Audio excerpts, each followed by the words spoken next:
제28장.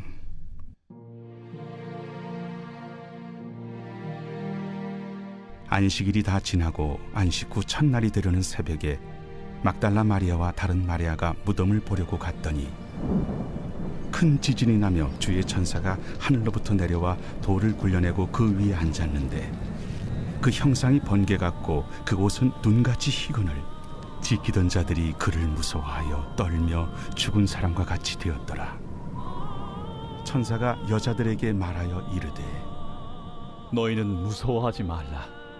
십자가에 못 박히신 예수를 너희가 찾는 줄을 내가 아노라. 그가 여기 계시지 않고 그가 말씀하시던 대로 살아나셨느니라. 와서 그가 누우셨던 곳을 보라. 또 빨리 가서 그의 제자들에게 이르되 그가 죽은 자 가운데서 살아나셨고 너희보다 먼저 갈릴리로 가시나니 거기서 너희가 배우리라 하라. 보라, 내가 너희에게 일렀느니라. 그 여자들이 무서움과 큰 기쁨으로 빨리 무덤을 떠나 제자들에게 알리려고 다름질할세 예수께서 그들을 만나 이르시되 평안하냐? 여자들이 나아가 그 발을 붙잡고 경배하니 무서워하지 말라. 가서 내 형제들에게 갈릴리로 가라 하라. 거기서 나를 보리라.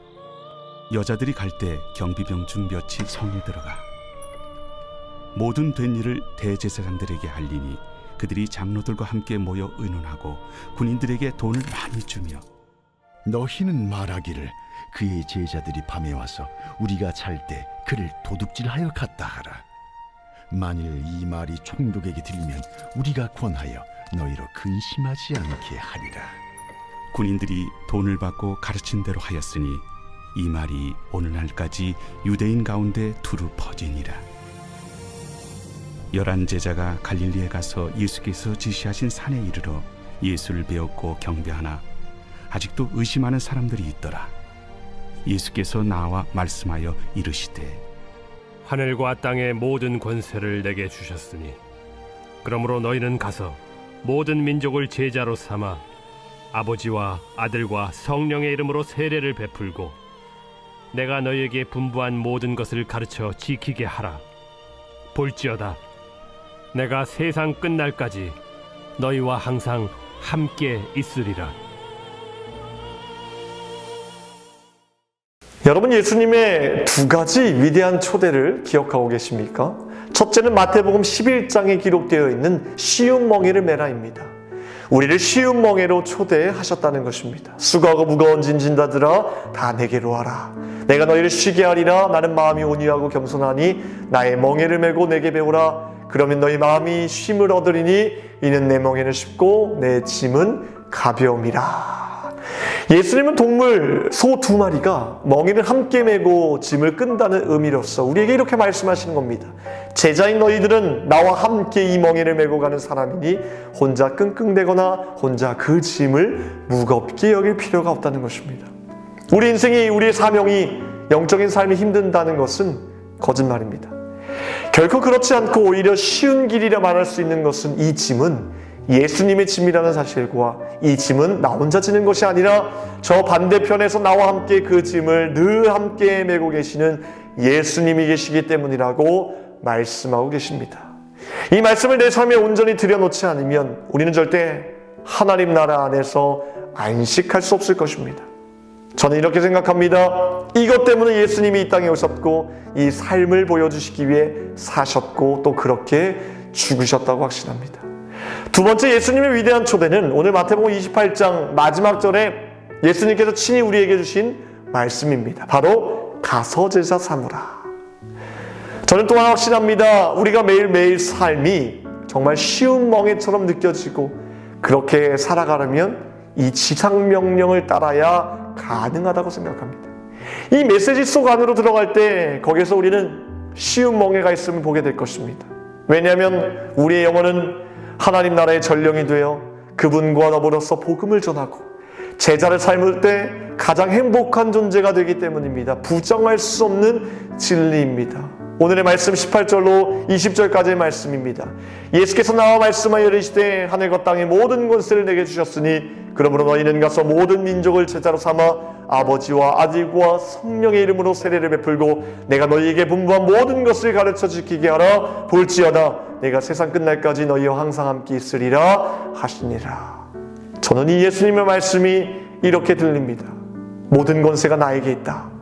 너도 나처럼 능력 있는 삶을 살아가고 싶니? 그렇다면 내가 가르쳐준 대로 그대로 행하라. 즉 그들을 제자로 삼고 세례를 베풀며 만나는 이들마다 성부, 성자, 성령의 임재 안에서 단순히 적시는 정도가 아니라 그 실체 안에 푹 잠기게 하라.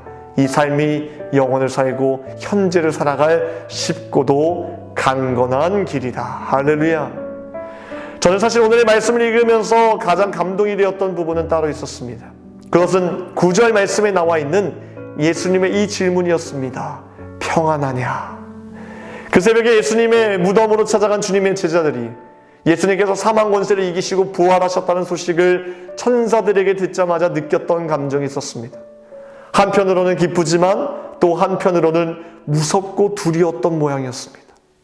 하지만 이것이 결코 그들에게 큰 문제가 되지 않았습니다. 왜냐하면 주님은 그들의 마음을 이미 아셨고 그래서 그들에게 다가가셨으며 아마도 그분이 할 수 있는 가장 부드러운 목소리로 그들의 마음을 안심시켰습니다. 평안하라. 그리고 무서워하지 말라. 이 대목에서 우리는 예수님의 온유하심을 만나게 됩니다. 그리고 이 온유함이 깊게 배어있는 예수님의 행동과 인격, 성품이야말로 우리가 날마다 구하고 따르고 쫓아가야 될 길이지 않나 생각해 봅니다. 사랑하는 성도 여러분, 우리는 쉬운 멍에를 메고 있는 사람들이며 우리는 주님의 복음을 가지고 또 다른 제자를 낳는 주님의 제자들입니다. 제자들은 무엇보다 스승이신 예수님의 성품을 닮아가는 자들입니다. 그러므로 누군가에게 다가갈 때 우리도 예수님처럼 강요하지 않고 사랑과 겸손한 마음으로 상대에게 다가가야 될 줄 믿습니다. 또한 예수님처럼 상대방의 마음을 헤아려 볼 줄 아는 넓은 마음이 있어야 될 것입니다. 이것이 사람을 우리에게 맡겨주신 이유입니다. 레리 크랩이라는 사람은 고린도후서 8장 19절 말씀, 우리는 주님의 영광을 드러내고 우리의 좋은 뜻을 이루려 이 일을 합니다 라는 구절을 통해 우리가 주님께 영광 돌린다는 말의 의미에 대해 이렇게 서술하였습니다. 다른 사람들과 관계를 맺고 그들에게 용기를 북돋고 싶은 간절한 소망을 품고 그들과 함께하며 사랑함으로써 우리 안에 아직 타락하지 않은 하나님의 성품을 드러낸다. 이것이 주님께 영광 돌리는 삶이다 라고 말하고 있습니다. 여러분, 이런 삶이 과연 가능할까요? 가능합니다. 그동안 예수님의 제자들은 이런 삶을 살아왔습니다. 모세가 그랬고 예레미야가 그랬고 사도 바울이 그랬고 오늘날 수많은 그리스도인들이 그런 삶을 살아가고 있습니다. 특히 모세는 그의 첫 번째 목표가 그들의 삶에 관한 하나님의 계획을 받아들이고 따르도록 그들을 인도하는 것이었으며 이를 이루기 위해 그가 가졌던 태도는 소극적이지도 않았으며 그렇다고 공격적이지도 않았고 적극적으로 그들에게 다가가되 온유한 마음으로 그들을 기다렸다는 것입니다. 이것은 모세의 사명만이 아니라 우리들의 사명이기도 합니다. 예수님께서 부활하신 후 우리에게 평안하냐 질문하신 것은 우리가 그런 자가 되어 다른 사람들과 맺는 관계를 통해 주님의 사랑을 드러내는 예수의 제자로서 때로는 힘든 여정을 함께하며 사랑의 기쁨을 발견할 수 있도록 서로 격려하는 존재로 거듭나라고 말씀하신 줄 믿습니다. 여러분, 온유함이란 언제 생깁니까? 누군가가 깊이 그리고 전심으로 진심으로 당신을 사랑한다는 사실을 알게 될 때 생겨나는 것입니다. 단순히 그리스도 안에 형제 자매로서 살아가는 것이 아니라 정말로 나를 좋아한다고 말해줬을 때 내 마음이 비로소 자기 자신을 사랑하는 마음이 생기고 나의 숨은 가치를 발견하게 되고 자신을 높이 평가하게 되고 그 사랑으로 또 다른 사람을 건전하게 사랑할 수 있는 또 다른 가능성이 열리는 것을 보게 되는 것입니다. 하물며 주님이 나에게 다가와 사랑한다 속삭여 주시면 그것을 가슴으로 느끼고 그분의 온유함이 나를 덮게 되면 나는 무한한 사랑을 줄 수 있는 자로 분명 나아가게 될 줄 믿습니다. 사랑하는 성도 여러분, 저와 여러분들에게 예수님의 온유하심이 늘 풍성하게 자리 잡게 되기를 주님의 이름으로 축원합니다. 기도하겠습니다. 오늘 토요일 새벽에 함께 기도할 공동체 기도 제목은 물질의 회복을 위해서 함께 기도하겠습니다. 특별히 성도들의 생업과 사업을 지켜달라고 기도하시고 물질 어려움 당하지 않도록 모든 필요한 자원들을 허락해달라고 기도하시며 특별히 선교하는 복된 가정 되게 해달라고 기도하겠습니다. 하나님 감사합니다. 주님의 제자로 불러주시고 특별히 예수님을 닮은 성품을 우리에게 허락하여 주심을 감사합니다.